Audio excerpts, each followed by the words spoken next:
Welcome to another episode here on the Eat to Empower podcast. Today it is Do we need more willpower? And we're diving deep into the realm of self control, determination, and the old age question, do we really need willpower in our lives? It's a topic that touches every aspect of our existence, from personal goals to professional endeavors, and even our day to day decisions. But before we jump in, take a moment to think about the last time you set a goal for yourself, whether it was hitting the gym more often, finally starting that passion project, or even just resisting the allure of a tempting dessert. Does it really boil down to just willpower? Throughout this episode, we'll be talking about the mysteries of willpower, examining it, do we really need it, and explore how we get that or how we create the atmosphere where willpower maybe doesn't exist. So, what exactly is willpower? Is it an innate quality or can it be developed over time? Let's get started.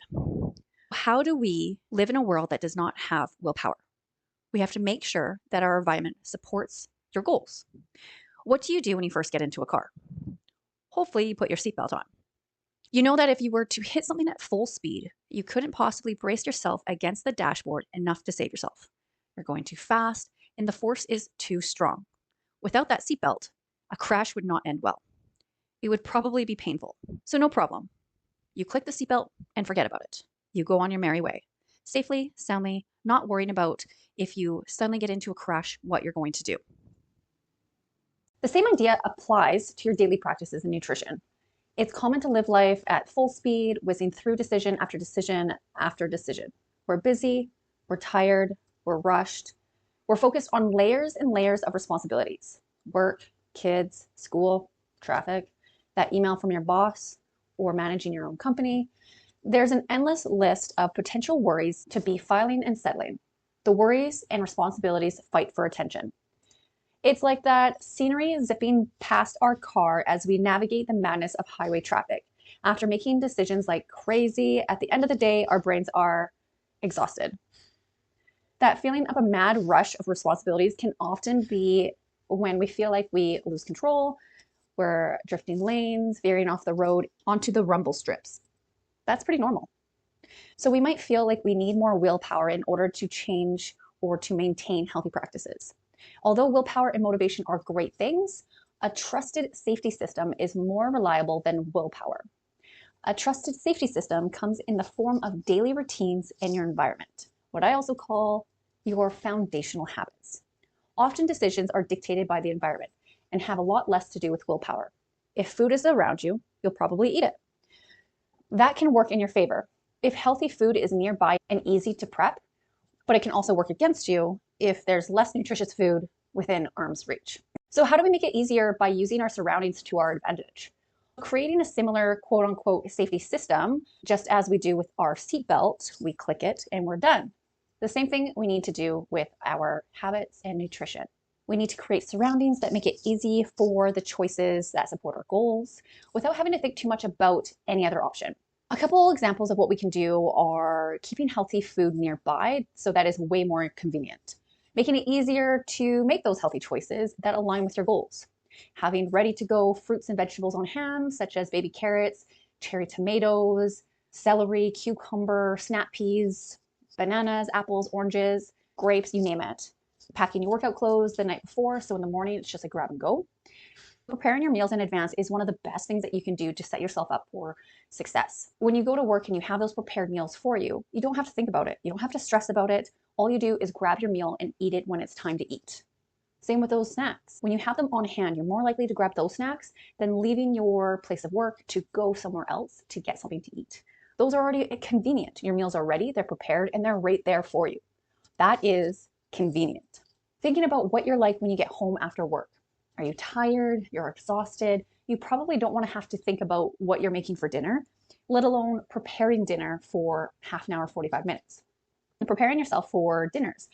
Things like pre-cut vegetables or cutting vegetables while you're preparing your meals in advance, maybe frozen vegetables, maybe pre-made meats and carbohydrates. So it's a quick, easy toss in the pan and warm it up. Whatever you feel works best for you and your lifestyle, but being super honest with yourself to know that at the end of the day, when you come home, you really don't want to be sitting in the kitchen for 45 plus minutes trying to prepare your dinner. When we talk about our habits and incorporating healthy habits, or just trying to maintain those healthy habits when life gets crazy, thinking about something that you already do every day. You wake up and you go to the bathroom. So if you're trying to drink more water consistently, stacking that habit of drinking water with another habit that you do. Drinking a glass of water when you wake up in the morning, drinking a glass of water with every meal or snack that you have. And every time that you come back from the bathroom, maybe having a sip of water or drinking half a cup of water. So talking about these healthy habits, especially, during the week, we talked about that and how to be consistent with the convenience of prepared meals and snacks for the week and preparing yourself for those dinners so you are doing less work. Let's talk about the weekend. Let's talk about when you're traveling, when you're out and about.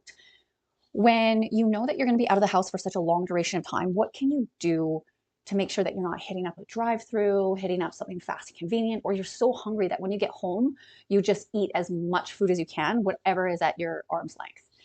Preparing yourself with that, bringing easy snacks, keeping a protein bar on hand, having some jerky, some easy pre-cut vegetables, a piece of fruit, having something like that on hand so you're not feeling like you have to go and make a less nutritious choice.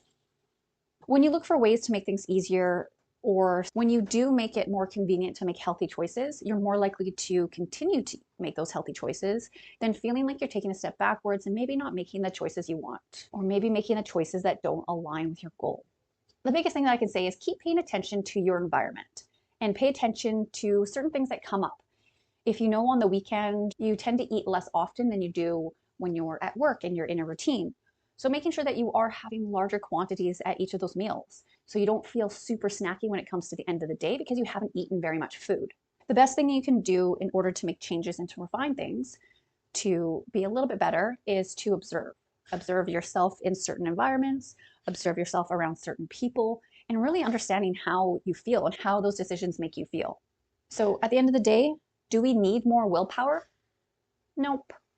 Willpower is great, like we talked about. But the biggest thing is creating that safety system for you to be able to make those healthy choices that are in line with your goals. Trust your daily routines, trust those healthy habits that you're building, falling back on those 6 foundational habits: the quality of food, quantity of food, your sleep, your stress and the stress management, movement, and your water intake. Those are the 6 foundational habits to always revert back to when life takes you full speed ahead and feeling like you're losing control.